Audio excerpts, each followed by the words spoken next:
Hi, good evening, everyone. So, now this video is a brief explanation on Qspm. I just want to have discuss a couple of things. Now, Qspm is an analytical tool. Yeah. So, it's quantitative strategic planning matrix. So it's one of the tools that is used to examine key external and internal factors that affect the organization. So we have actually uploaded a very good article on QSPM.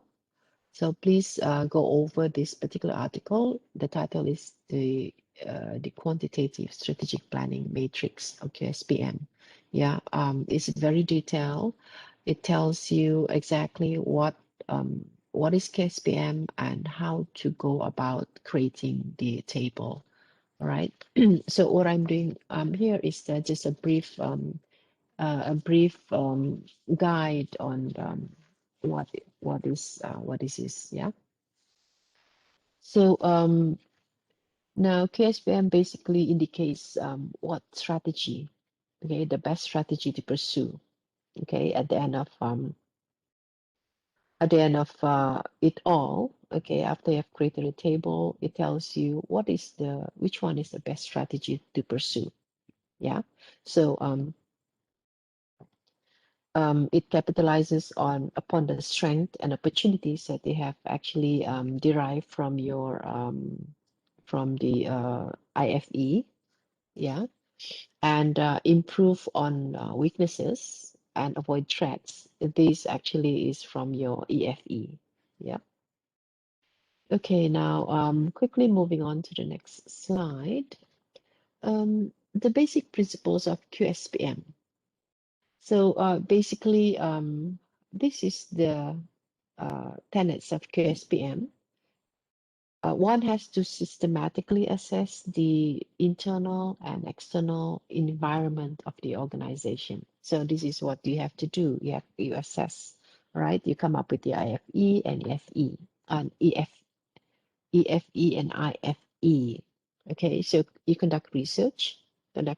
You by reading about the organization. You discuss about it, carefully evaluate pros and cons of various alternatives. So you'll be analyzing the annual report. You're reading other relevant information about the organization. So you're carefully evaluating the pros and cons. Okay, and you perform analysis as well. You analyze the background and analyze all factors that's related to the organization or affecting the organization. And doing these actually help in creating or deciding a particular course of action at the end of the day. Yeah. So this is the basic principles behind QSPM. Now, what's so good about QSPM? What are the positive features of this tool? So basically, this QSPM can be adopted by not only huge organization, but also small organization. Yeah, so both can use this. And it's not specific to a profit organization as well. It can be used by non-profit organization.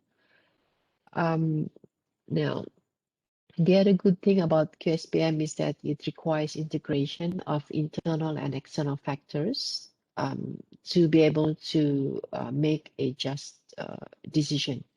Okay, so it requires integration of the relevant internal external factors into the decision process. So this is the good thing about QSPM. Now, moving on, formulating strategies. Now, QSPM, it starts with development of a clear vision and mission. Okay, remember in your assignment one, um, you you did you did analysis, yeah, on the vision and mission. So QSPM actually starts from there, okay, followed by assessment of the internal and external factors of the organization, because now these are the basis for establishing long-term objectives. Finally, generating and deciding among specific strategies to pursue. Yeah. So strategies you've gotten from your SWOT analysis. Okay, in SWOT analysis, you'd have several strategies, and for the purpose of this assignment, of course, you need to come up with two strategies. Bring forward from your SWOT analysis into QSPM two strategies. All right. So this is QSPM formulating strategies begins with the development of a clear vision and mission, followed by internal external assessment, and finally to generate and decide um, what kind of strategy is best to be pursued by the organization. Okay, now moving on to the next slide. This particular slide is tells us the steps in QSPM. There are 6 steps. You cannot do without 1 or 2. It has to follow suit, all right? First step, second, third, fourth, up to 6 steps. Now, in explaining this, I would go over to the next slide, which is the table itself, so it's easier to see, all right? So in here, there are the first 4 steps of QSPM, okay? So the first step is here, is to list a minimum of 10 key external factors and 10 key internal factors, okay? Now, these factors are from your EFE and IFE matrix. You have already come up with the factors, okay? You have done your EFE, IFE. So what you do is you transfer the factors into this table, okay? You just copy the factors, all of the factors, okay, for SWOT into this table. So for opportunities, you put them right here, and for threats, you put right here, and for us, and so forth. All right. Okay. Okay. Now, the next step is to assign weight to each key internal and external factors, which is this. This is the weight in here. The next column. Now, for the internal and external factors and the weight, you have to carry them from your IFE to IFE and EFE. You have to transfer from your EFE table and IFE table. The factors, you just transfer them right here. Okay, the factors and the weight, exactly the same. It has to be the same. So this is the easier part. But of course, you must have done your EFE and IFE first. If you do not have your EFE, then it's kind of difficult to, to do it here. You cannot actually. You must have done your IFE, EFE. Now, step 3. Step 3 is to identify alternative strategies that the organization should consider implementing. The source of this is your SWOT analysis. Okay, in your SWOT, you have several strategies. Now, from the SWOT strategies, you need to decide on 2, right? 2 alternatives from the SWOT. And you carry these the strategies into your QSM table. For example, in this example, Facebook, okay, Facebook has got 2 strategies in here. Increase market share in emerging markets, increase commitment to data analysis. All right. So you go ahead and plug in your 2 selected strategies right here. So this is step 3. Okay, identifying alternative strategies that the organization should consider implementing. So this should be right here. Now, step four. Step four is determining the attractiveness score or AS that indicate effect of each factor of each on each strategy. So what you do is you have to fill in this column for all quadrants, okay? For SWOT, all quadrants. So it's right here. Fill in the AS for each strategy. Okay, now this is the guideline. This is the guideline. 1 as in not attractive, 2 as somewhat attractive, 3 reasonably attractive, and 4 highly attractive. So you have to decide. You have to make an educated judgment, okay, as what is the what is the attractiveness score for each one of these factors. Okay, so you'd have to discuss among your group members. Okay, what kind of what is the score to to allocate or to give for each of the factors in here. Okay, so you do this for both strategies for all quadrants. So this is your step 4.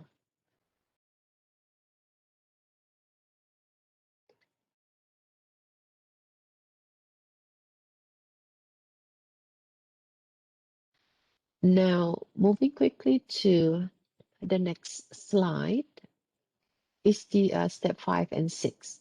Now, step 5 is determining the TAS or total attractiveness score. And this is the TAS right here. So for each strategy, you'd have a TAS, all right? So what you do is you need to multiply the weight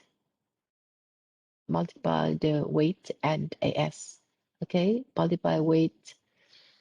So for example, the first factor in here, the weight is 0.07 and the AS is 3.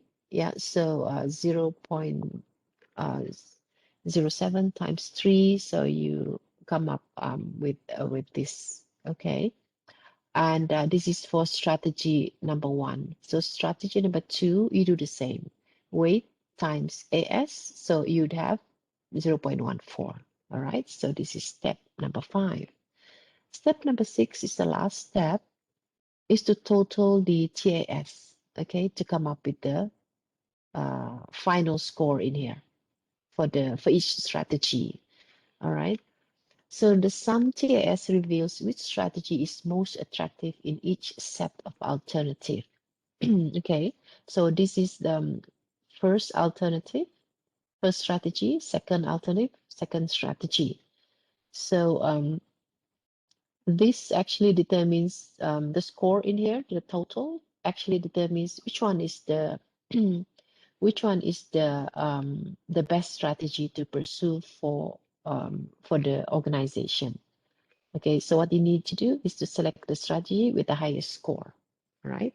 So in this case, Facebook, strategy number 2 seems to be is higher than the strategy number 1, right? So 3.97. This is the um, strategy that the Facebook has to pursue. That is to increase commitment to data analysis. It's got a higher score. Okay, let me go over to the next slide. Yeah, making sense of the scores. The higher the sum total attractiveness score for a particular strategy, the more attractive the strategy is. Yeah, higher STAS indicate more attractive strategies, considering all the relevant external and internal factors that could affect the alternatives. So now going back to this particular slide again.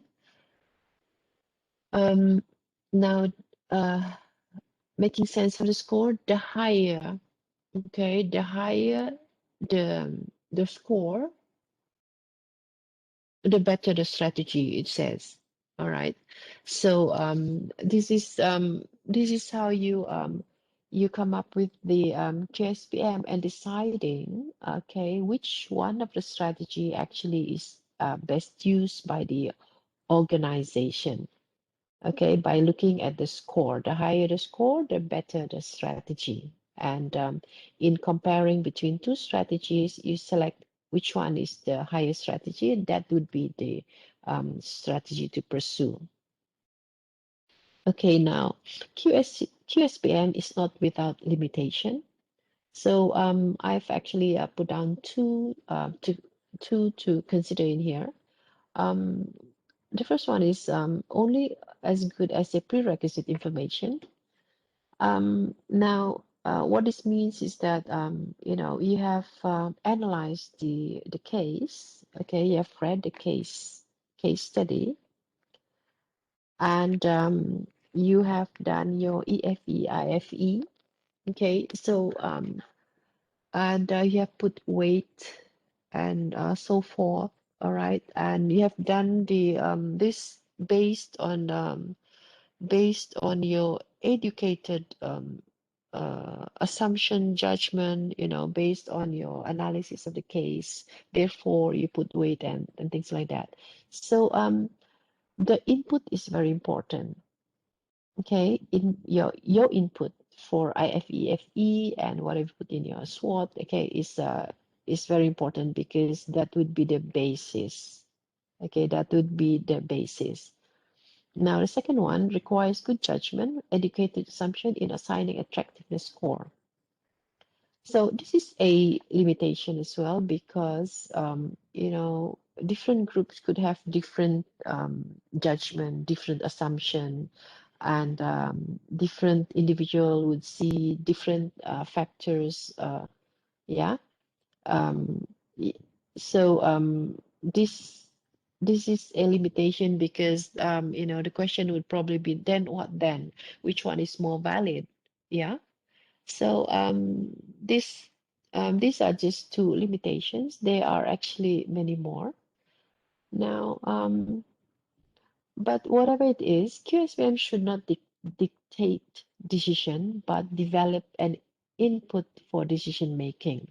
So what it's saying is that this particular QSPM table should not dictate decision, meaning to say we should not be too rigid. We should be flexible, okay, and it should be developed and uh, and can be a good input for decision making, meaning to say this is a guideline.